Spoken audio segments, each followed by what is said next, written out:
It's almost 8 p.m. here in Northeast Texas on Saturday, August 23rd, I believe. I could be wrong on that. But maybe it's the 24th. I checked the date and I quickly forgot what it was. It's 91 degrees, 40% humidity. Sun is setting as we speak right there. It's almost 8 o'clock. About 8 o'clock the sun sets. This is rock salt that I mixed in a 10-to-1 ratio with the minerals that I got from Premier One, specifically designed for sheep. It's very high in selenium and some other things that they need, or they might need. This is what it looks like in the bucket.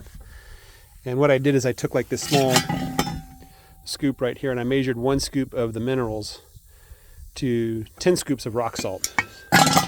So it made like, I don't know, probably, let's see, those are 50-pound bags of rock salt. Is that right? Yeah, those are 50-pound bags. It probably made 20 pounds. I think I almost used half the package.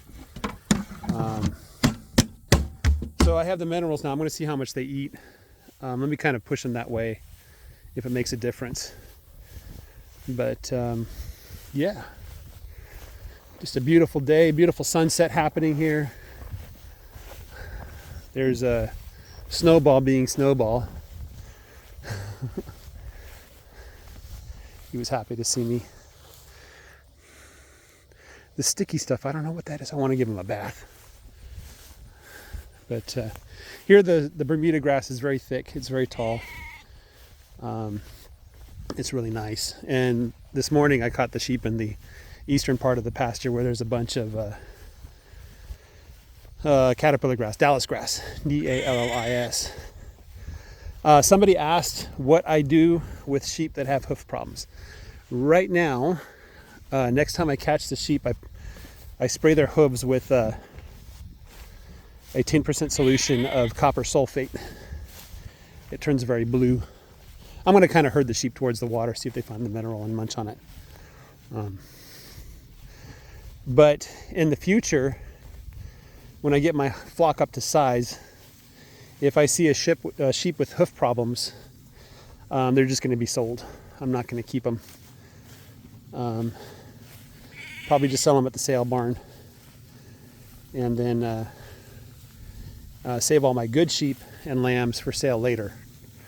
You know, so I won't sell the bad sheep. I'll kind of probably take all the sheep with hoof problems and sell them all at the same time as sheep with hoof problems. You know, so I won't get a very good price for them, but people won't be surprised by what they're getting into. My goodness, these guys are covered with that sticky stuff. I don't think it's the goat weed. I think it's a Dallas grass that's causing all that, or something else out there. But these poor sheep, they're covered with that sap, you know. So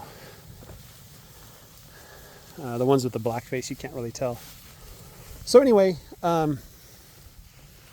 that's kind of what I am planning on doing with sheep with hoof problems. Basically, any sheep with problems, they're gone once I get the flock up to size. And just aggressively cull anything that isn't good, you know. And some people, they say you should probably cull 10% of your sheep every year. That might be a little more than I need to do. But I'm going to anticipate and do all my business calculations that 10% of the sheep every year are going to be sold. And a certain percentage of that will just die. You know, sheep do fall over dead for random reasons. And that's what I'll be doing. A little less hardy than cows. So, come on, get over there. Get over there to the water. Come on, I want you guys to find the minerals.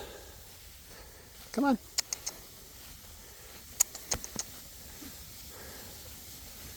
Yeah, they don't want to go over by the side-by-side.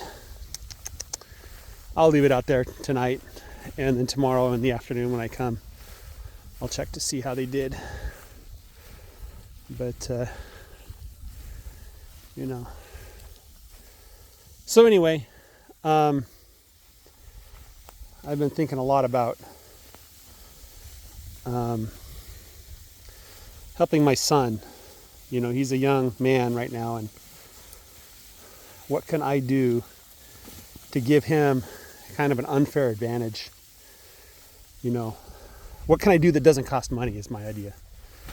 And I have a couple of ideas. But I think getting him to purchase land as soon as possible would be a good thing. Even with interest rates crazy like they are, a small parcel of land is better than no land at all, right?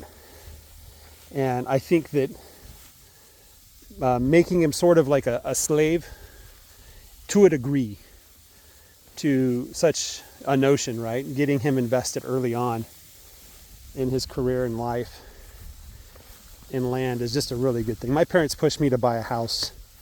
I felt before I was ready to buy a house, but they were right. The house payment would have been slightly less than paying for rent for my little family.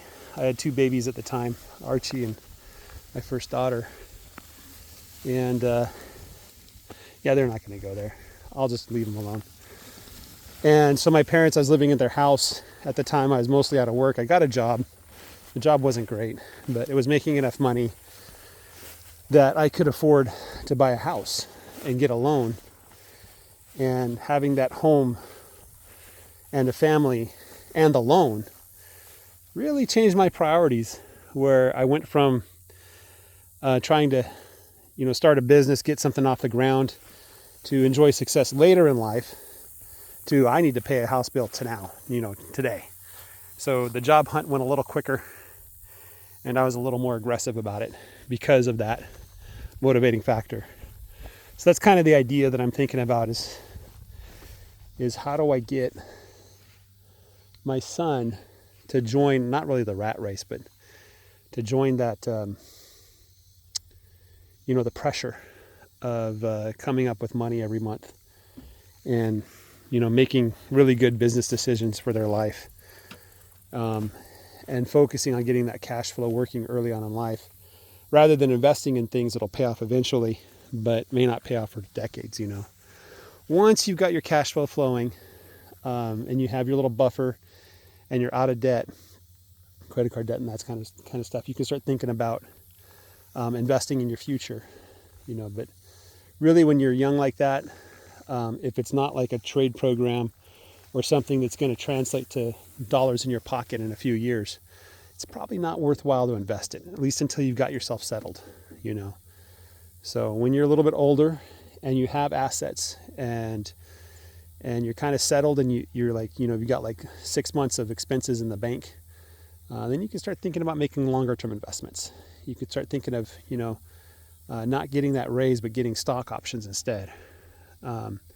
Or, looking into developing, your side businesses, your moonlighting jobs and stuff like that. Because the advancement in your career is not really, going to get you as much money as starting a side career. So anyway, guys, have a great day. Take care and bye-bye.